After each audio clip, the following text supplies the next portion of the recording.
जय हिंद छात्रों, आप सभी का YouTube चैनल जी के आर्ट पर बहुत बहुत स्वागत है। छात्रों, जैसा कि आप सभी को पता है कि मैं अपने YouTube चैनल के माध्यम से अभी फ़िलहाल धार्मिक और सामाजिक और सुधार आंदोलनों पर चर्चा कर रहा हूं और इस कड़ी के अंतर्गत मैं इसके पहले एक वीडियो अपलोड भी कर चुका हूं। धार्मिक और सामाजिक सुधार का पहला वीडियो जो मेरे YouTube चैनल पर मौजूद है। हालांकि मैं बाद में इसी वीडियो में उसका लिंक भी आपको शेयर कर दूंगा ताकि आप उस वीडियो को आराम से यहीं से देख लेंगे। जो छात्र नहीं देखे होंगे वो अगर देख लेते हैं, थोड़ा सा यहाँ से जो भी आपके डाउट्स होंगे या जो क्वेश्चन जो प्रमुखता से हमेशा एग्जाम में पूछे गए हैं उस पर आपकी एक मजबूत पकड़ बनेगी। तो आज हम अपने पहले वाले पार्ट से धार्मिक और सामाजिक सुधार का जो पहला वीडियो था उसी से हम आगे बढ़ेंगे। मैं आपको रिकॉल कर देना चाहता हूं या बता देना चाहता हूं आपको समाज सुधार की दिशा में बनाए गए कानूनों के बारे में, उस कानून को पास करवाने वाले जो गवर्नर थे उनके बारे में, और भारत के समाज सुधारक जिनके प्रयासों से ये गवर्नरों के द्वारा बंद किया गया इस सिस्टम को भारत में, उस पर मेरी चर्चाएं हो चुकी हैं। और साथ ही साथ राजा राम मोहन राय जो भारत के एक प्रमुख समाज सुधारक हैं उनके बारे में भी मैं उस वीडियो में बात कर चुका हूं। क्योंकि उसी से हम यहां पर आगे बढ़ेंगे तो थोड़ा सा उनके बारे में आपको ये जानकारी रखना पड़ेगा कि 1828 में राजा राम मोहन राय के द्वारा ब्रह्म समाज की स्थापना की गई थी। राजा राम मोहन राय पर विस्तार पूर्वक मैं पहले वीडियो में चर्चा कर चुका हूं। आज हम यहां पर जानेंगे एक और समाज सुधारक केशव चंद्र सेन जी के बारे में। जहां तक केशव चंद्र सेन जी की बात है तो केशव चंद्र सेन भी भारत के एक बहुत बड़े समाज सुधारकों में माने जाते हैं। ऐसा कहा जाता है कि जब राजा राम मोहन राय की मृत्यु हो गई थी तो उनकी मृत्यु के बाद ब्रह्म समाज का नेतृत्व 2-3 लोगों के द्वारा और भी किया गया। उन्हीं 2-3 लोगों में आगे चलकर देवेंद्रनाथ टैगोर भी ब्रह्म समाज से जुड़ते हैं जब इनको 1843 में इस ब्रह्म समाज का नेतृत्व सौंपा जाता है। और इन्हीं के दौर में केशव चंद्र सेन जी का भारतीय समाज पर एक प्रभाव पड़ना शुरू हुआ। भारतीय समाज में उनका एक तरह से हम कहेंगे कि उदय हुआ। और जब उदय हुआ तो इनसे ये इतना प्रभावित हुए देवेंद्रनाथ टैगोर कि इन्होंने केशव चंद्र सेन को ब्रह्म समाज का आचार्य बना दिया। ब्रह्म समाज का आचार्य देवेंद्रनाथ टैगोर के द्वारा किसको बनाया गया? केशव चंद्र सेन जी को आचार्य पद पर ये काम करने लगे। और केशव चंद्र सेन की जहाँ तक बातें हैं तो बहुत ही हम कह सकते हैं कि नम्र विचारधारा के थे। उन्होंने हिंदू संस्कृति को कई धर्मों के साथ जोड़ने का प्रयास किया, यानी हिंदू धर्म को और उदारवादी बनाने का प्रयास किया ताकि दूसरे धर्मों के वो संपर्क में आ सकें, दूसरे लोग हिंदू धर्म को आसानी से समझ सके। तो चूंकि इनके समय में कुछ ज़्यादा ही हिंदू धर्म उदारवादी हो गया था तो इससे ब्रह्म समाज पर थोड़ा सा ऐसा लगा कि कुछ गलत प्रभाव जा सकता है, जिसका परिणाम ये रहा कि देवेंद्रनाथ टैगोर द्वारा इनको 1865 में ब्रह्म समाज के आचार्य पद से हटा दिया गया। और जैसे ही इनको हटाया गया हम कहेंगे कि उसी समय से ब्रह्म समाज का बंटवारा हो गया। चूँकि ब्रह्म समाज के जो ये व्यक्ति थे केशव चंद्र सेन, इनके प्रयासों से और ये ब्रह्म समाज सिर्फ बंगाल के अंदर तक ही सीमित नहीं रहा बल्कि बंगाल से बाहर भी अपना विस्तार करने में कामयाब रहा। हम ये कहेंगे कि उच्च इसकी छाप अगल बगल के पड़ोसी राष्ट्रों तक भी पहुंच गया ये ब्रह्म समाज। लेकिन चूँकि बंटवारा जब हुआ तो जो ब्रह्म समाज जो शुरू से चला आ रहा था राजा राम मोहन राय के समय से, उसके नेतृत्वकर्ता बने रहे देवेंद्रनाथ टैगोर ही। लेकिन जो धड़ केशव चंद्र सेन के नेतृत्व में आया उसका नाम दिया गया आदि ब्रह्म समाज। तो आदि ब्रह्म समाज के संस्थापक केशव चंद्र सेन जी को कहा जाता है। मतलब इसको इसलिए ध्यान रखना जरूरी है क्योंकि बहुत सारे बच्चे इसमें कंफ्यूज हो जाते हैं। जब ये क्वेश्चन पूछता है कि ब्रह्म समाज के संस्थापक कौन थे तो एकदम ये रटा रटाया क्वेश्चन है कि राजा राम मोहन राय, सारे बच्चे इस बात को जानते हैं। और आदि ब्रह्म समाज भी जब कह दिया जाता है तो बच्चों के दिमाग में वही चीज़ें सामने आती हैं कि ब्रह्म समाज है मतलब सेंस वही है, वही व्यक्ति होंगे, राजा राम मोहन राय होंगे। लेकिन देखिए दोनों में अंतर है। आदि ब्रह्म समाज के संस्थापक हो गए केशव चंद्र सेन। जब 1865 में इनको आचार्य पद से हटाया गया केशव चंद्र सेन को, तो ये अलग होकर एक अलग संप्रदाय चला दिए ब्रह्म समाज का, जो आदि ब्रह्म समाज का। और जो मूल ब्रह्म समाज चल रहा था उसका नेतृत्व लगातार बना रहा किसके हाथों में? देवेंद्रनाथ टैगोर के हाथों में। लेकिन केशव चंद्र सेन का जो आदि ब्रह्म समाज था वो ज़्यादा प्रसिद्धि पाने में कामयाब रहा, क्योंकि मैंने बताया कि इनका विस्तार सिर्फ बंगाल तक ही नहीं रहा बल्कि बंगाल से बाहर के इलाकों में भी रहा। तो इसको मानने वाले ज़्यादा लोग आए, यानी केशव चंद्र सेन ने आदि ब्रह्म समाज को ज़्यादा व्यापक बनाने में बहुत बड़ी भूमिका निभाई थी। लेकिन देखिए 1878 ईस्वी का जब दौर आया तो इस दौर में आदि ब्रह्म समाज पुनः बंट गया, यानी कि आदि ब्रह्म समाज का फिर से बंटवारा हो गया। तो इसके पहले ब्रह्म समाज दो पार्ट में टूटा 1865 में। 1828 की स्थापना के बाद 1865 में टूटा, जिसमें एक तो ब्रह्म समाज ही रह गया, लेकिन जो केशव चंद्र सेन के नेतृत्व में जो धड़ अलग हुआ वो बन गया आदि ब्रह्म समाज।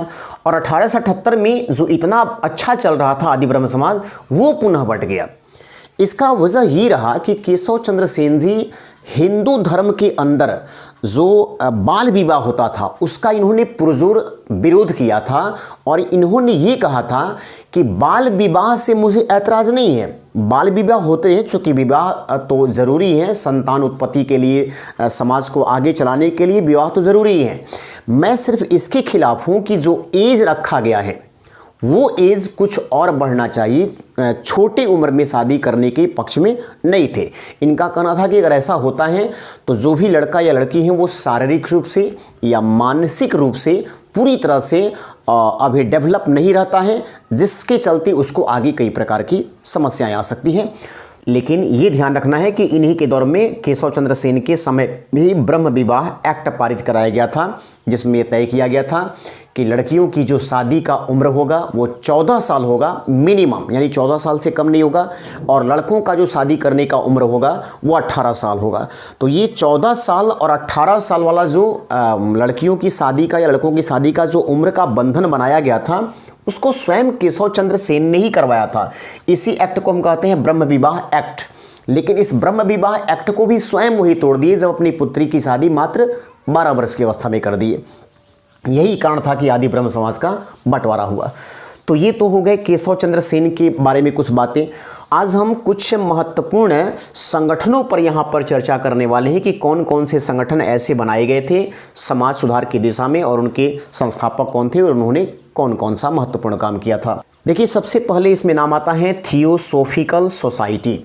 थियोसोफिकल सोसाइटी जिसके संस्थापक एक महिला थी मैडम ब्लैटस्की और एक व्यक्ति थे कर्नल ऑलकट। तो कर्नल ऑलकट और मैडम ब्लैटस्की ने थियोसोफिकल सोसाइटी का स्थापना की थी। ये बहुत बार का एग्जाम में पूछा हुआ क्वेश्चन है, याद रखिएगा कि VVY पार्ट है आपका थियोसोफिकल सोसाइटी। बार बार एग्जाम में पूछता है कि थियोसोफिकल सोसाइटी के संस्थापक कौन थे। कर्नल ऑलकट और मैडम ब्लैटस्की, जिन्होंने ये संगठन 1875 में स्थापित किया था न्यूयॉर्क में।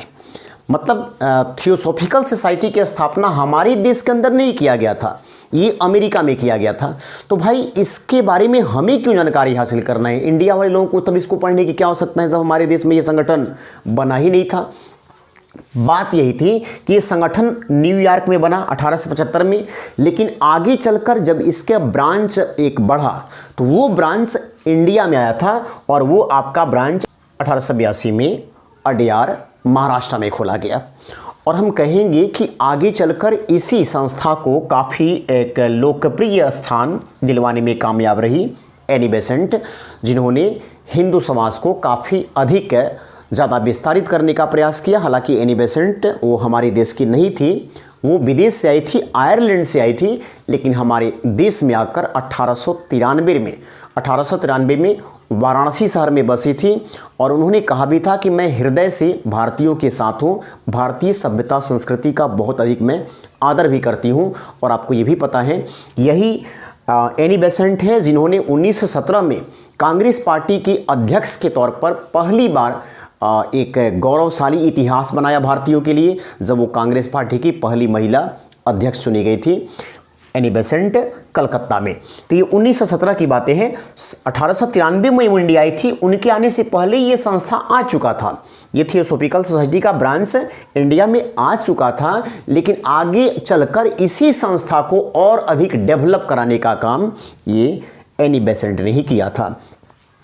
उसके बाद देखिए एक दूसरा संगठन है एशियाटिक सोसाइटी। याद रखेंगे जितना थियोसॉफिकल सोसाइटी महत्वपूर्ण है उतना ही आपको एशियाटिक सोसाइटी भी महत्वपूर्ण है, इसलिए मैं इसके आगे भी एकदम दे रहा हूं क्योंकि ये क्वेश्चंस बार बार पूछे जाते हैं एग्जाम में। इससे कितने बार अभी तक क्वेश्चन बने हैं ये कहा नहीं जा सकता है, अनगिनत बार क्वेश्चन ये सब आए हैं।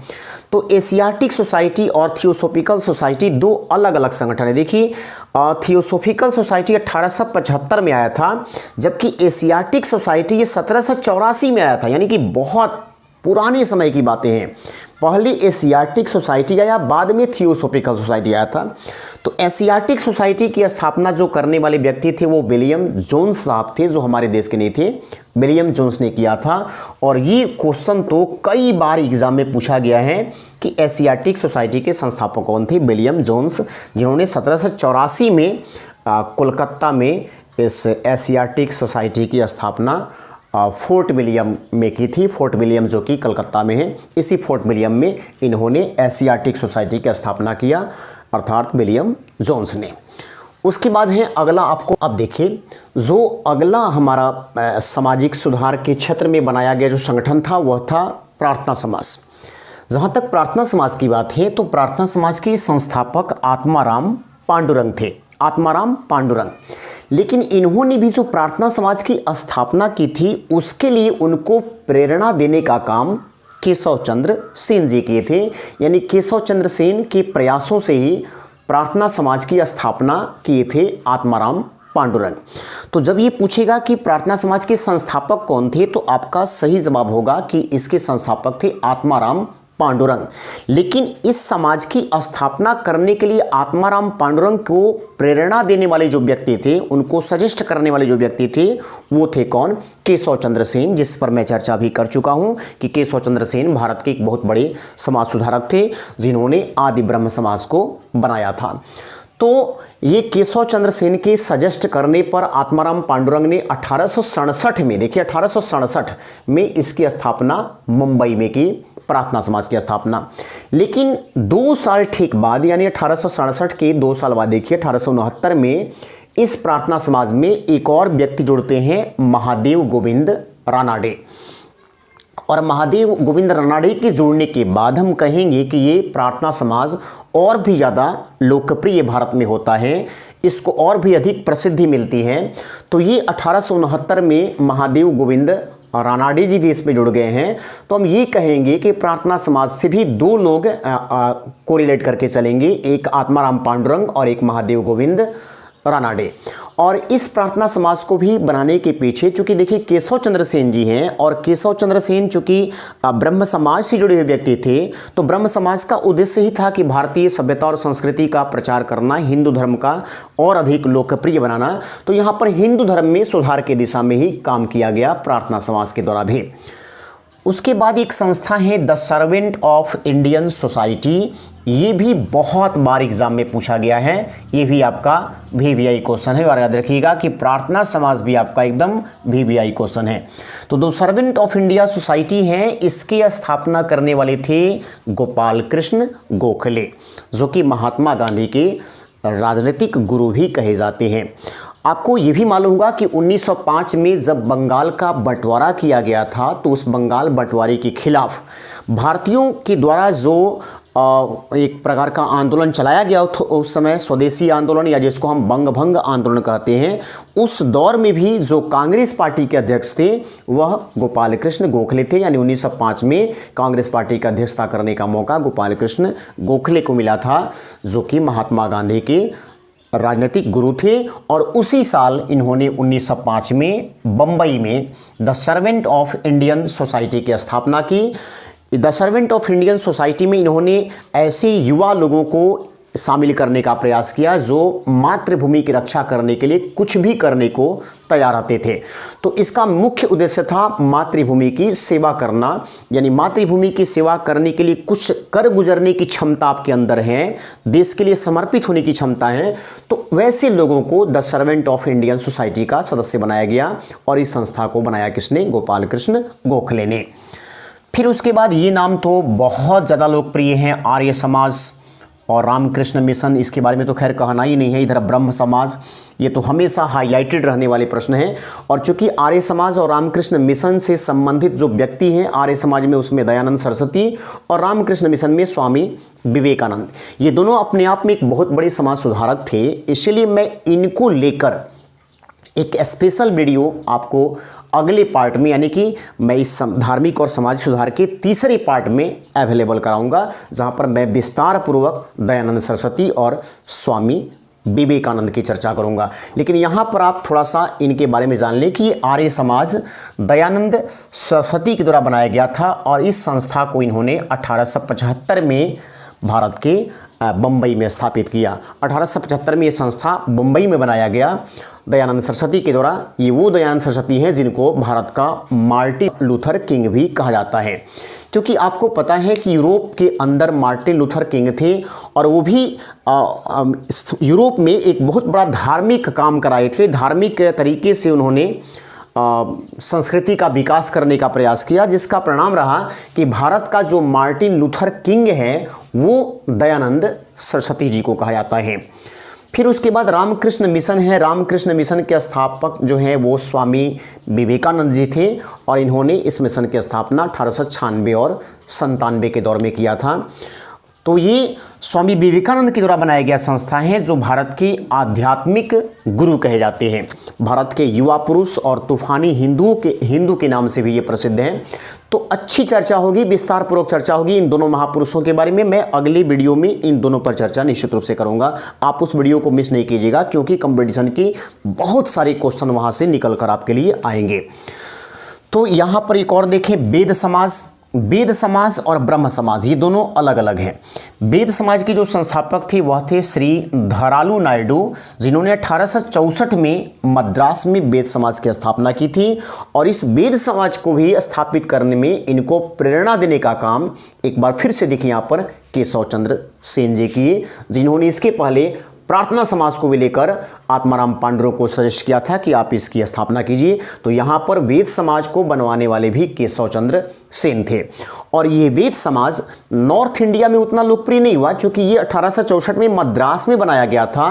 लेकिन साउथ इंडिया में ये सोसाइटी इतना मशहूर रहा, इतना लोकप्रिय हुआ कि इसको दक्षिण भारत का ब्रह्म समाज कहा जाता है। यानी दक्षिण भारत का ब्रह्म समाज किसको कहते हैं? वेद समाज को, है ना। लेकिन संस्थापक का नाम याद रखिएगा, श्री धरालू नायडू। बाकी जहां तक आपको ब्रह्म समाज के बारे में तो मैं पहले भी वीडियो में अच्छा से बता चुका हूं। जब आप राजा राम मोहन राय के वीडियो को, मेरे पहले वीडियो को देखिएगा, जिसका लिंक मैं निश्चित रूप से अभी देने वाला हूं, तो उसमें आप देख लीजिएगा।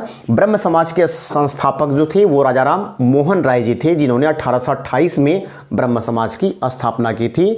और इस ब्रह्म समाज को बनाने के पीछे इनका यही उद्देश्य था कि हिंदू धर्म के अंदर जो भी विसंगतियाँ हैं, जो कमियाँ हैं, और जिसके चलते एक धार्मिक रूढ़िवादिता हिंदू धर्म में चली आ रही है, उस रूढ़िवादी परंपरा को हमेशा के लिए समाप्त करना। और इन्हीं के प्रयासों से सती प्रथा जैसे कानून बनाकर हमेशा के लिए सिस्टम को बंद किया गया। जैसे कि ईश्वर चंद्र विद्यासागर के बारे में आप सुने होंगे कि ईश्वर चंद्र विद्यासागर के प्रयासों से ही हिंदू विधवा पुनर्विवाह एक्ट पारित हुआ था। हिंदू विधवा पुनर्विवाह एक्ट 1856 में ईश्वर चंद्र विद्यासागर के प्रयासों से ही पारित हुआ था। तो यहाँ पर राजा राम मोहन राय ने हिंदू समाज की जो प्रथा थी, सती प्रथा, उस प्रथा को इन्होंने समाप्त कराने में अहम भूमिका निभाई थी। जब लॉर्ड विलियम बेटी की सहायता से इन्होंने सती प्रथा को हमेशा के लिए बंद करवा दिया था। तो हिंदू समाज की एक विसंगति थी ये। उसी तरह से हिंदू समाज की ये भी विसंगति थी कि विधवाएं विवाह नहीं कर सकती हैं, लेकिन विधवाएं विवाह कर सकती हैं। इस सिस्टम को ईश्वर चंद्र विद्यासागर ने एक कानून बनाकर सामने लाया और उसी कानून के बाद विधवाओं की अब शादी होने लगी। तो चलिए हम अगली क्लास में आपके सामने मिलते हैं। एक बार फिर से आर्य समाज के संस्थापक दयानंद सरस्वती और रामकृष्ण मिशन के संस्थापक स्वामी विवेकानंद पर एक विस्तार पूर्वक वीडियो को लेकर, तब तक आप मेरे वीडियो को शेयर करते रहिए, देखते रहिए। और जो कुछ भी आपको इस वीडियो को देखने के बाद सजेस्ट करना हो उसे आप कमेंट बॉक्स में ज़रूर लिखें।